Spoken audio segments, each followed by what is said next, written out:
What's up guys, selamat datang di Animasi Donghua Spoiler.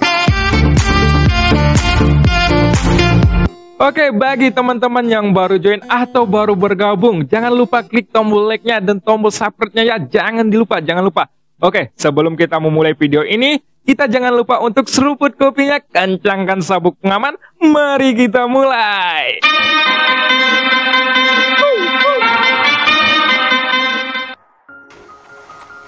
Pada episode sebelumnya diceritakan, Xion berhasil merobos ke ranah leluhur Dewa Pertempuran yang dibantu oleh Sang Ratu. Selanjutnya, setelah Xiaoyan membuka matanya, dia pun akhirnya adu mekanik dengan Sang Ratu. Dan scene pun berganti. Dalam situasi di mana tempat kelahirannya sedang dalam bahaya, sedangkan dirinya belum sama sekali mencapai kaisar keabadian, Xiaoyan masih tidak terlalu percaya diri dengan kekuatannya saat ini. Memang terlalu sulit untuk bersaing dengan dunia Taesu yang menggunakan kekuatan penuh mereka dengan kekuatanmu yang saat ini. Jadi, tentu saja yang terbaik untuk memenangkan perperangan di masa depan adalah mencapai kaisar keabadian. Akan tetapi, hal-hal seperti kultivasi bukanlah sesuatu yang bisa didapatkan dengan cara paksa. Apalagi saat ini kamu harus tenang selama sebulan akibat kultivasi yang sebelumnya, ucap Sang Ratu. Sang Ratu pun memandang Xiaoyan dengan wajah yang serius. Itu karena ketika Xiaoyan berkultivasi sebelumnya, dia merasakan ketidaksabaran yang ada di hati Xiaoyan. Dan keadaan ini bukanlah sesuatu yang baik untuk Xiaoyan ke depannya. Secara alami, Xiaoyan mengetahui apa yang terjadi pada situasi saat ini. Tetapi, dia juga sangat peduli dengan kampung halamannya, di mana tidak hanya kenangan tentang Xiaoyan yang ada di sana, tetapi juga semua jejak keberadaan yang dia sayangi masih ada di sana. Di dalam hati Xiaoyan, benua Daoqi dan benua Daodi sama pentingnya dengan mengalahkan dunia Taesu. Itu karena kedua tempat inilah yang dijadikan sebagai tempat yang harus Xiaoyan lindungi dengan hidupnya sendiri. Tapi kali ini, Xiaoyan tidak membantah perkataan Sang Ratu sama sekali. Kupikir kamu tidak perlu terlalu khawatir tentang masalah itu. Tapi, menurut apa yang kupikirkan, lokasi kampung halamanmu seharusnya termasuk dalam kekuatan yang relatif lemah, bukan? Tanya Sang Ratu.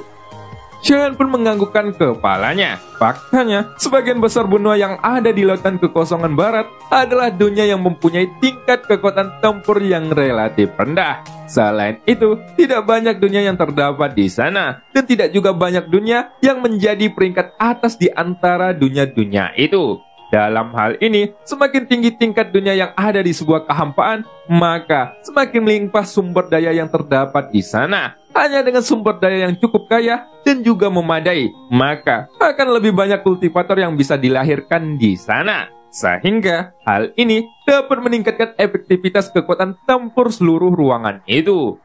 Xiaoyan sudah pernah mengunjungi keempat lautan kehampaan yang ada di dunia Senshi, dan dia mendapati bahwa yang paling kuat di antara mereka adalah lautan kehampaan Beiming yang misterius.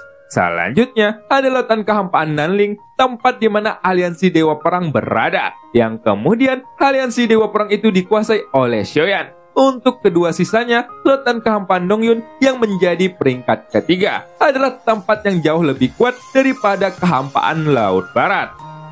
Singkatnya, dari pengetahuan Xiaoyan ini, lautan kehampaan Xihai atau lautan barat adalah kehampaan dengan kekuatan tempur yang paling sedikit dan juga terlemah yang ada di dunia atas seperti dunia Senshi. Kekosongan tempat kampung halamanku berada adalah tempat yang terlemah. Itu sebabnya dunia Taesu memilih untuk menyerang dari daerah itu, ucap Xiaoyan sambil menganggukkan kepalanya dan menanggapi pertanyaan Sang Ratu. Oh, ternyata seperti itu. Tapi kupikir kamu tidak perlu terlalu banyak khawatir tentang kehampaan di mana kampung halamanmu itu berada, karena aku yakin mereka tidak selemah yang kamu pikirkan. Terlebih lagi, dunia Senshi memiliki dunia yang sangat besar. Jadi, selama dunia Taesu menyerang dan memprovokasi mereka semua, dunia-dunia yang ada di dunia Senshi pasti akan menggabungkan kekuatan dan menghadapi dunia Taisu bersama-sama, ucap sang ratu. Kultivator dunia sensi yang pintar pasti akan bergerak ketika mengetahui invasi ini. Karena begitu mereka membiarkan dunia Taisu untuk menempati dunia sensi, itu akan sangat tidak menguntungkan. Sehingga mereka semua akan khawatir. Lebih baik kamu tenangkan dulu pikiranmu dan cari peluang untuk menembus kaisar keabadian, ucap sang ratu kembali. Tampaknya sang ratu sudah menganalisis semua perubahan situasi ini untuk Xiaoyan. Lagi pula, dia telah mengalami pertempuran antar dunia di zaman kuno. Jadi, dia tahu apa yang mungkin terjadi di dalamnya. Terima kasih Yuan Er, ucap Xiaoyan. Jangan berterima kasih kepadaku. Ambil apa yang kamu butuhkan. Ngomong-ngomong, teknikmu benar-benar sangat bagus, ucap sang ratu. Kemudian, sang ratu menutupi mulutnya dan mengeluarkan tawa seperti lonceng perak. Dan ketika mendengar tawa ini, wajah Xiaoyan berubah karena malu. Ada juga hari ketika dia dianiaya oleh sang ratu. Dan Xiaoyan sudah terbiasa dengan adegan ini. Dia menemukan bahwa selama dia masih di samping sang ratu, sepertinya Xiaoyan memiliki ketertarikan yang sangat kuat kepada tubuhnya. Apakah itu sang ratu maupun Ratu Medusa? Mereka sepertinya tidak sabar untuk menjatuhkan Xiaoyan secara langsung dalam hal ini. Meskipun Cailin juga mempunyai dominasi yang kuat, tapi dia tidak sombong seperti Ratu Xianxuan. Karena untuk melakukan enak-enakan, sang ratu akan langsung menekan Xiaoyan dengan paksaan, tanpa meminta persetujuan Xiaoyan sama sekali, sehingga Xiaoyan harus patuh kepadanya. Namun saat ini, Xiaoyan tidak ada waktu untuk memikirkan hal-hal seperti itu. Ini adalah waktunya untuk menangani urusannya yang sangat terpenting. Sehingga, tatapan Xiaoyan pun langsung melihat ke sosok yang berdiri di atas binatang terbang di kejauhan. Dan sepertinya, sosok itu juga mengawasi Xiaoyan dari awal hingga akhir. Meski keduanya dipisahkan oleh kehampaan yang jauh, mata mereka masih di dalam kehampaan itu, dan mereka bisa merasakan hawa keberadaan satu sama lain. Wah, jika kamu ingin menerobos kaisar keabadian setelah menerobos ranah leluhur, kamu bisa dianggap setengah kaki di dalam jajaran keabadian. Tetapi, energi dunia yang ada di dalam dirimu masih jauh dari cukup. Setidaknya, jika kamu ingin menerobos kaisar keabadian dalam waktu yang lebih singkat, kamu membutuhkan lebih banyak energi dunia, ucap sang ratu.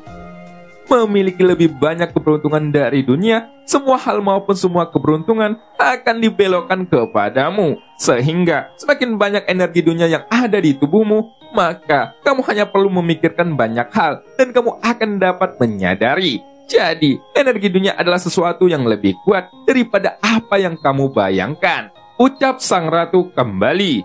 Xiaoyan sedikit mengangkat alisnya saat mendengar kata-kata sang ratu ini, karena dia merasa sangat asing dengan apa yang dimaksud dengan keberuntungan dunia ini. Aku hanya mengetahui bahwa energi dunia adalah energi yang berbeda dari energi kehidupan dan juga energi keabadian, serta energi itu termasuk ke dalam kekuatan yang kuat, tetapi tak tersentuh. Jadi, apakah kekuatan ini yang disebut dengan keberuntungan dunia? Gumam Xiaoyan. Alasan kenapa banyak dewa pertempuran bintang 9 puncak yang tidak dapat menembus ke kaisar keabadian adalah karena sebagian besar dari mereka tidak memiliki energi dunia yang mencukupi, sehingga mereka belum dikenali oleh dunia itu sendiri. Jadi, mereka tidak dapat menembus ranah keabadian. Akan tetapi, beberapa banyak energi dunia yang dibutuhkan untuk menembus ranah keabadian, Xiaoyan belum tahu tentang masalah ini. Dan jika itu yang Xiaoyan butuhkan saat ini, maka jawabannya dia harus mengalahkan Jushi dan mendapatkan kembali energi dunia yang ada di tubuhnya. Segera, Xiaoyan pun tidak ragu-ragu lagi, dan pada saat matanya bertabrakan dengan tatapan Jushi, telapak kakinya pun langsung bergerak maju, dan sosoknya tiba-tiba menghilang dari sana. Dengan cepat, sosok Xiaoyan berubah menjadi ledakan sonik pelangi panjang yang bergema melalui kehampaan di sekitarnya. Dan dalam sekejap mata, dia sudah sampai pada kekuatan kehampaan tak jauh dari kelompok itu. Dan orang-orang dari istana Dewa Pemburu di sekitar Jushi juga bergegas mendatangi Xiaoyan. Namun, pada saat mereka mengelilinginya, mata Xion pun tiba-tiba menjadi dingin, dan aura yang kuat dari tubuhnya pun menyebar. Hal ini pun membuat orang-orang tidak ingin mendekatinya dalam sekejap. Aura yang menyebar dari tubuh Xion adalah keberadaan pikiran dan jiwa. Karena itulah, hati mereka seolah-olah dijepit dengan erat oleh telapak tangan. Dan mereka semua merasa kehabisan napas, tak tanggung-tanggung. Perasaan tertekanan dan mati lemas seperti itu segera membuat semua orang di sekitarnya mundur. Bahkan, semuanya melihat Xion dengan ketakutan. Kamu akhirnya membiarkanku datang ke hadapanmu. Tampaknya memang harus ada akhir di antara kita, ucap Xion sambil memandang Jushi dan berkata dengan suara yang dalam. Ya, memang benar. Aku bisa memintamu untuk datang. Tapi, bisakah kamu menjelaskan kepadaku sebelum pertarungan ini? Kenapa dengan semua ini? Siapa aku dan siapa dirimu? Ucap Jushi sambil mengangguk. Pada saat ini, dia sepertinya tidak takut hidup dan mati. Tetapi, dia sangat ingin mengetahui jawabannya tentang mengapa Xion terlihat mirip dengan dirinya. Pada awalnya, semua orang dari Istana Dewa Pemburu mengira bahwa sosok Xion adalah seorang peniru. Tetapi sekarang, Jushi telah mengembangkan kecurigaannya yang sangat mendalam. Tapi bukan terhadap Xion, namun kepada dirinya sendiri. Itu karena Jushi tidak memiliki orang tua, dan ia tidak memiliki kerabat dekat dalam ingatannya. Jadi aneh rasanya, ada sosok yang mirip muncul begitu saja. Namun, yang paling penting adalah, setelah Xion muncul, ketika Jushi memandang Xion, dia seperti melihat kerabat dekat, dan darahnya seperti bergejolak satu sama lain. Tapi, Jushi tidak menolak, karena dia memang ingin mengetahui identitas dan asal-usulnya. Xion juga menganggukkan kepalanya, bahwa ini bukanlah rahasia antara dirinya dan Jushi. Hanya saja, Xion merasa bahwa reinkarnasi sang dewa tertinggi kepada Jushi sepertinya tidak masuk akal. Apakah kamu tahu bahwa sang dewa tertinggi hanya memiliki satu jiwa yang bereinkarnasi dan tidak mungkin memiliki banyak reinkarnasi, dan aku tidak bisa meragukannya, ucap Xion. Ketika Jushi mendengarkan kata-kata itu, ia menggelengkan kepalanya sambil berpikir. Tentu saja, Jushi pernah mendengar gelar sang dewa tertinggi tentang kisah antara sosok dewa tertinggi ini dan sang ratu. Akan tetapi, kisah dari sang ratu lebih spesifik, jadi dia tidak memahaminya. Apakah kamu memiliki orang tua? Tanya Xion. Sosok Jushi pun sedikit terkejut ketika mendengar kata-kata itu. Lalu, dia mengangkat kepalanya untuk melihat Xion dan perlahan menggelengkan kepalanya. Di dalam ingatanku, aku tidak memiliki orang tua, ucap Jushi dengan ragu-ragu. Yuan apakah kamu mengetahuinya? Tanya Xion. Pada saat ini, Xion tidak cukup yakin dengan jawaban dari Jushi. Jadi, dia memanggil sang ratu untuk menjelaskannya. Jadi, tampaknya, jika tebakanku benar, dia seharusnya diciptakan oleh energi dunia yang ditinggalkan olehku dan Jusang, ucap sang ratu. Segera, setelah selesai berbicara, sosok sang ratu diam-diam muncul di samping Xion. Lalu, dia menepuk kelinci Bingyun yang ada di bawahnya. Selain roh dunia, ada juga jejak jiwa, sehingga ia memiliki kehidupan serta kesadarannya sendiri. Jusang tidak memiliki ahli waris, bahkan aku pernah ingin memiliki seorang putra bersamanya. Tapi dia menolak, dan aku tidak tahu mengapa dia tidak menginginkannya, ucap sang ratu. Ketika mendengarkan jawaban sang ratu, ada nada yang penuh dengan penyesalan. Bahkan, jika dia bisa mempertahankan seorang putra, sepertinya dia akan sangat puas.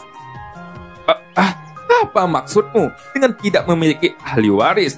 Sejauh yang aku tahu, masih ada seorang putri. Dia juga telah bereinkarnasi, dan di kehidupan ini juga dia menjadi putriku yang merupakan raja dunia bawah di dunia sensi, ucap Xiaoyan.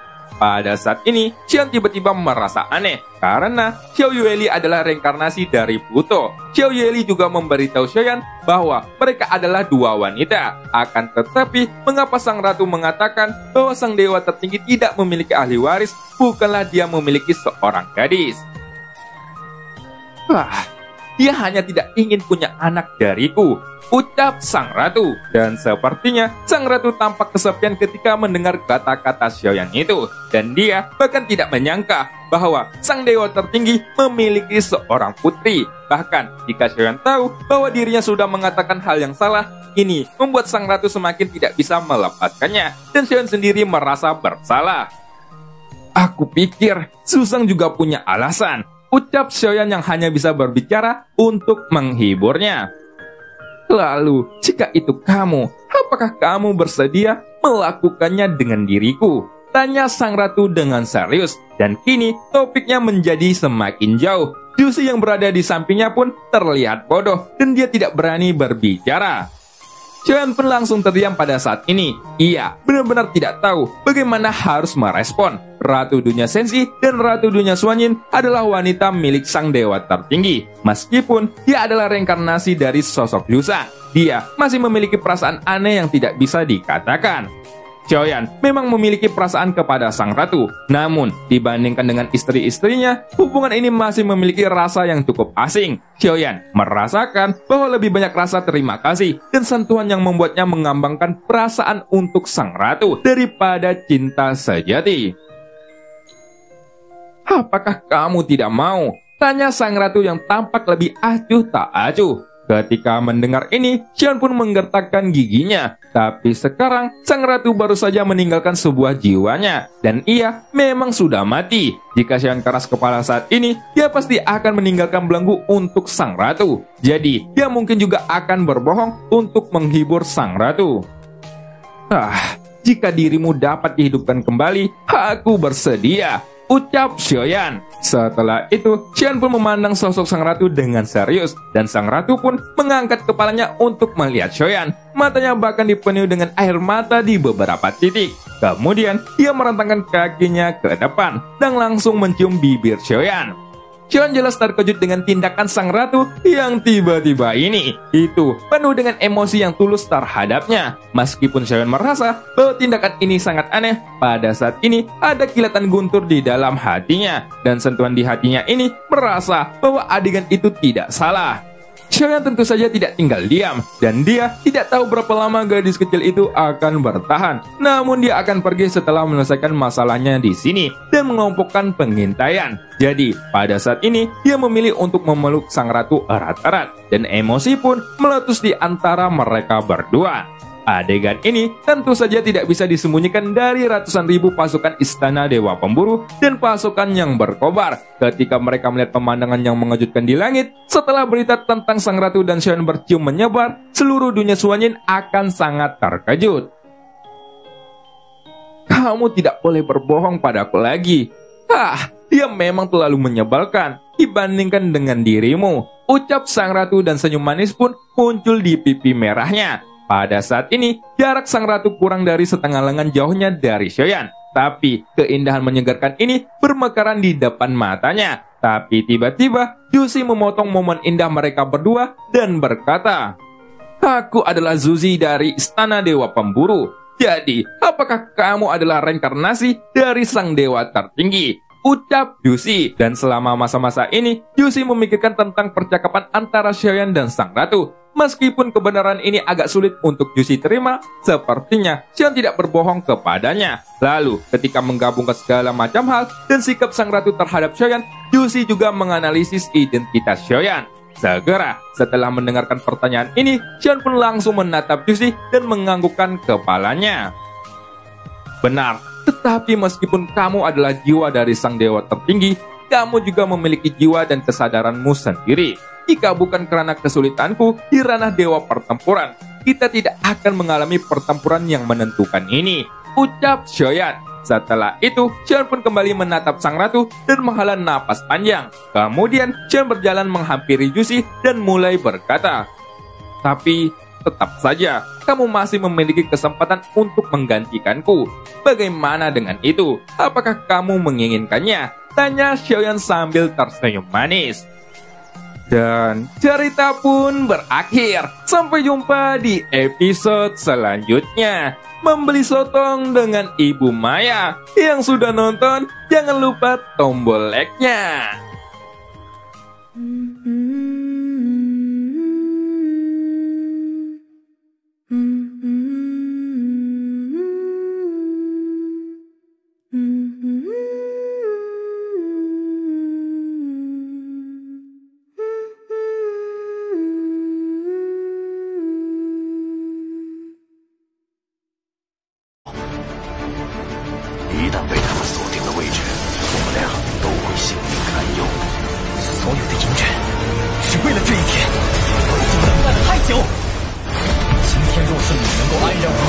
擂台，萧炎从此不再踏进迦南学院半步。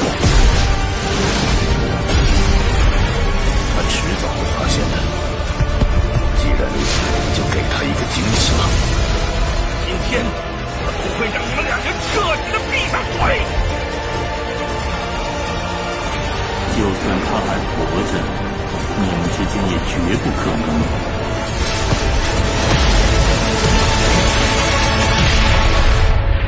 加玛帝国云岚宗，我萧炎回来了。